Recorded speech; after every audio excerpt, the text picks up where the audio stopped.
Якутии нужна новая модель северной экономики. В нашей Якутии есть особенность.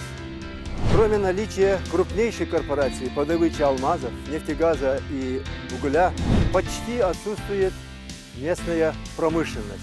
Прогресс республики, развитие территорий улусов, городов должно опираться на участие корпораций, крупных компаний, их материальное и финансовое участие, на их заказы, на поддержку ими региональных и местных проектов.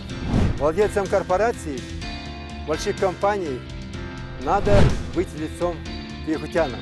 Нам, якутянам, нужно самим идти на сближение с корпорациями.